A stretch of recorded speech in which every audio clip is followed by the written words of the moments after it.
Trump har vundet, vandt den 8. november 2016, selvom alle meningsmålinger og eksperter har spået det modsatte. Noget af det, der gjorde, at han vandt, lå blandt andet i valgsystemet, mediefremstillingen af Trump, hans vælgerskare og sågar issue voters. Ja. Og i denne fremlæggelse lyder vores problemformulering, hvordan kan vi forklare uoverensstemmelsen mellem det forventede og det egentlige resultat. Og for at besvare den her problemstilling, skal vi først redegøre for, hvordan det forventede resultat så ud, og hvordan det så egentlig tog sig ud i virkeligheden. Og det vil vi så forklare ved at kigge på, hvilke politiske og ikke-politiske værdier forholdsvis mest Trump repræsenterer, så vi kigger på nogle yderligere faktorer, der kan være medvirkende til at skabe denne uoverensstemmelse. Og vi vil starte med lige hurtigt kort og fortælle lidt om det amerikanske valgsystem, fordi over i USA, der har vi det, der hedder flertalsvalg i enkeltmandskredse. Og herhjemme i Danmark, der har vi det, der hedder forholdstalsvalg.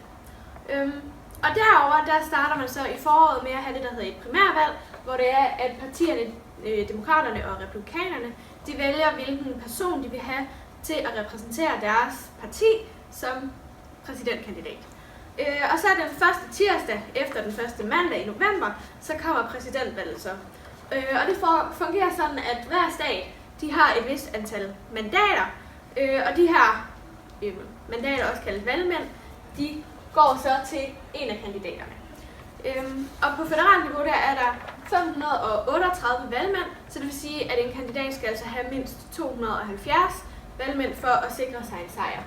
Og som sagt var der det her winner takes it all princip. Og der er de her faste stater, der er de helt mørkerøde og de helt mørkeblå, og de er blevet sandsynliggjort så meget, at de enten vil gå til republikanerne eller demokraterne, at man kan sige, at de tilhører den her kandidat. Og så er der de grå stater her, det er svingstaterne, og der står kandidaterne så tæt, at det er umuligt at sige, hvem der vinder. Ja. Og som Sara sagde, så er svingstaterne rigtig afgørende for det egentlige resultat. Kigger vi på en pre-poll i oktober før valget, kan vi se, at man spåede en overvejende demokratisk sejr til Clinton, hvor man altså tog de her svingstater i betragtning. Det stod nemlig 272 valgmænd til Clinton og 126 til Trump, hvor 140 altså var svingstater, som kunne tilfalde både den ene og den anden. Men hvis man forestillede sig, at alle 140 valgmænd gik til Trump, ville Clinton stadigvæk vinde valget. Og det var faktisk sådan, man spåede det endelige valgresultat helt til dagen før valget. Så Real Clear Politics har blandt andet via deres electoral spread givet udtryk for, at det aldrig nogensinde kunne være Trump, som man forventede ville vinde valget. Ja. Sådan rent demografisk, så kan vi se, at før valget, så forventede man, at Trumps kernevælger ville være en hvid, ældre mand i alderen 65 år plus. Og det kan vi se på den her tabel, hvor Trump fører med 47% over Clintons 39 i aldersgruppen 65 plus. Også i forhold til protestanter og katolikker ser vi en klar føring hos Trump. Og i forhold til mænd og kvinder, så kan vi se, at det helt klart er hos mændene, at Trump forventes at få den største fremgang. Og jo racemæssigt, så er det de hvide, han forventer at tilegne sig flest stemmer fra, fordi han kommer fra sorte, vil forventes at få en stemmeprocent på omkring 2%, og for Hispanics cirka 26%. Yes. Her kan vi se det endelige udfald. Det har blandt andet noget at gøre med de multietniske grupper i befolkningen, blandt andet de sorte og Hispanics, hvor Trump tilegnede sig en større andel, end det rent faktisk var forventet, hvor han fik blandt andet helt op til 8% af de sorte stemmer, som var en vigtig nøgle for ham, da det ellers skulle have været sikre Hillary-stemmer. Ellers så formår han at få de gamle mænd og dem, der er over 65 plus, mens Hillary hun har det yngre og de veluddannede. Og det er også meget vigtigt igen med de hvide, fordi at de udgør de her 58% af befolkningen. Så de er stadigvæk det vigtigste, det er stadigvæk den vigtigste gruppe at være fat i, da de udgør de fleste stemmer. Og det vil altså sige, at han både kønsmæssigt og racemæssigt og aldersmæssigt har fået en fremgang i forhold til før valget og så til eftervalget. Og det har tydeligvis nok været en medvirkende faktor til, at han har vundet valget. Ja, så er vi kommet lidt ind på hans politiske og ikke-politiske værdier. Fordi både Trump og Clinton har nemlig brugt de sociale medier meget til at appellere til deres vælgere. Og især Twitter har været brugt ved Trump, men der har selvfølgelig også været lidt Facebook ind over det. Og de har brugt Twitter primært til både at fremhæve deres hovedsynspunkter, men også at række den modsatte kandidat ned. Og Trump har især både kaldt Hillary for corrupt Hillary og har gået efter Obama, fordi Clinton og Obama minder lidt om hinanden, da de efter begge to er demokrater. Men som sagt har de også brugt det til at fremhæve deres hovedsynspunkter. Og især Trump har gået efter The American Dream, hvilket både kan ses i citatet her på det Facebook-opslag og i det her Twitter-quote. Men også The American Dream generelt, det er faktisk en af kerneværdierne i den amerikanske bevidsthed. Fordi det er det her med, at alt kan ske i mulighedernes land. Og Trump som person er faktisk et ret godt eksempel på det her i mange amerikaners øjne, fordi at han er gået fra at skulle opbygge sit helt eget firma til nu at være mange milliardær og kommende præsident i USA. Og han appellerer især til det her med, at jobsene de skal hjem, og de skal have meget mere velstand, også i hans slogan med Make America Great Again. Og det er ligesom med til at give håb til folket. Og netop det her med, at han så appellerer til den her kerneværdi, det er med til også at give ham issue voters. Og det er jo netop, altså issue voters, det er jo dem, der stemmer ud fra deres egne politiske holdninger og værdier frem for, hvilken klasse de tilhører. Så, ja.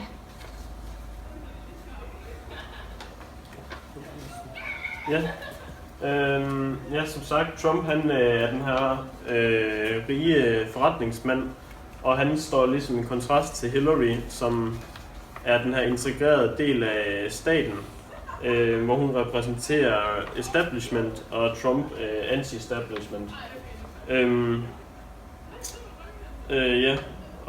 Som sagt, som Sara lige var inde på, så får han de her issue voters, ved at han appellerer til det her mere fundamentale værdier i Amerika, som gør, at mange vælgere sympatiserer sig selv bedre med Trump end med Hillary.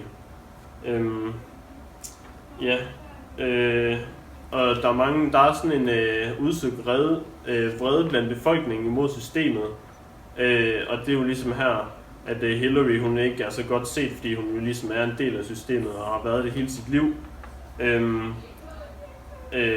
Og Trump han er lidt mere pålidelig, også fordi han er ligesom folkets stemme. Han står op imod systemet og alt hvad det indebærer, og det vil sige også imod Hillary. Folket vil, under den her vrede, så folket de vil gerne have noget andet på grund af den her vrede. Og de er lidt vrede på, at der ikke sker noget med det. De vil gerne have udvikling. Og det er måske også en af årsagerne til, at de har valgt Trump, fordi de vil bare have noget andet til forskel for det, de har fået de mange seneste år. Ja. Og rent udenrigspolitisk, så har Trump også formået at appellere til sine kernevælgere, fordi i Amerika er det sådan, at omkring 47 millioner lever i fattigdom. Arbejdsløsheden er faldende, men det er de færreste, der mærker til det. Fordi middelindkomsten er faldende samtidig. Så når Trump via sin udenrigspolitik fremlægger, at han kan skabe flere jobs ved at forholde sig kritisk til internationale frihandelsaftaler, så vinder han kernevælgernes stemme. Fordi når Trump med sin forretningsmæssige baggrund fremsiger sådan noget, så virker han troværdig, fordi han netop er erfaren inden for det her område.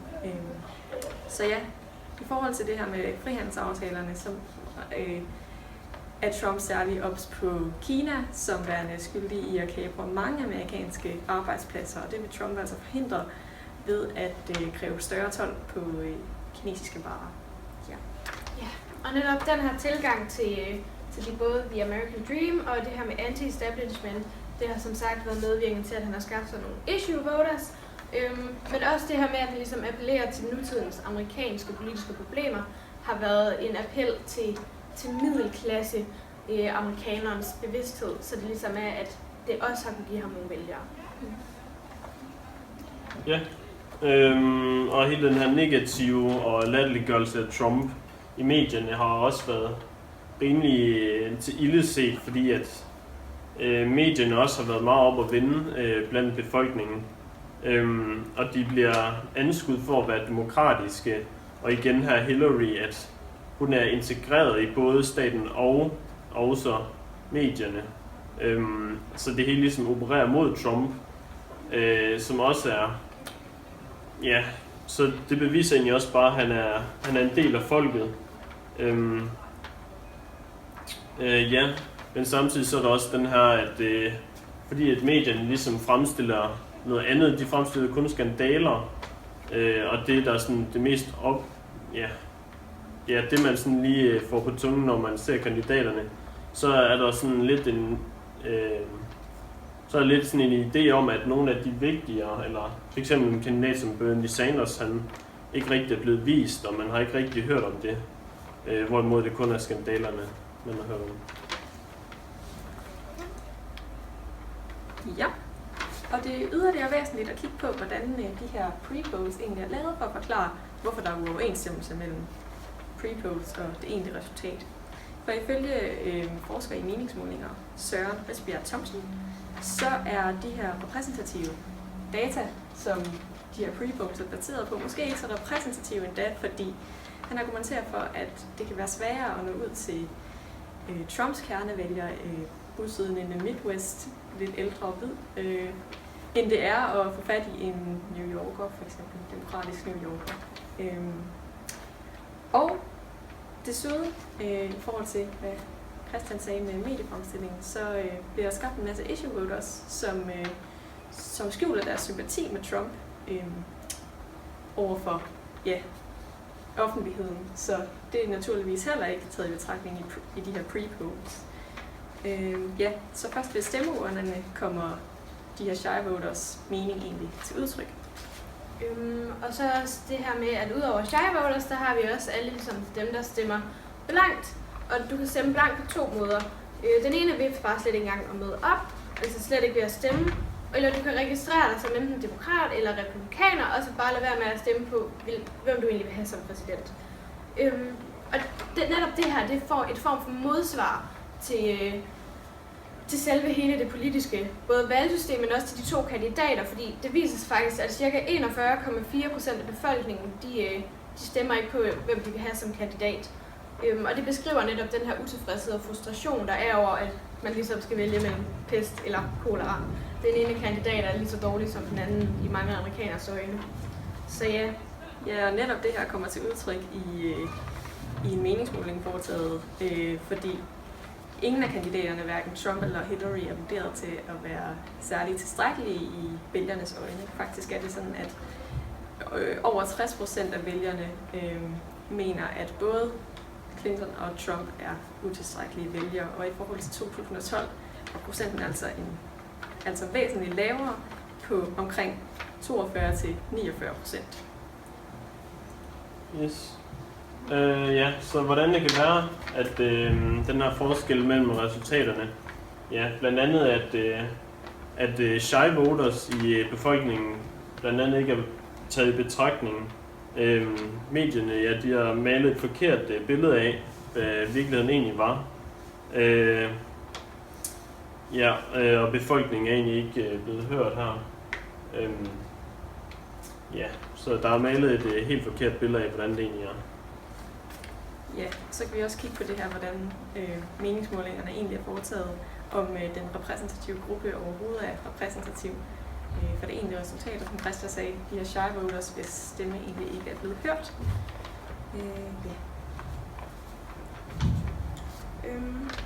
Og til sidst vil vi så lige hurtigt sige, at selvom vi har sagt alt det ovenstående, så viser det sig faktisk, at Trump ikke har vundet folkets stemme.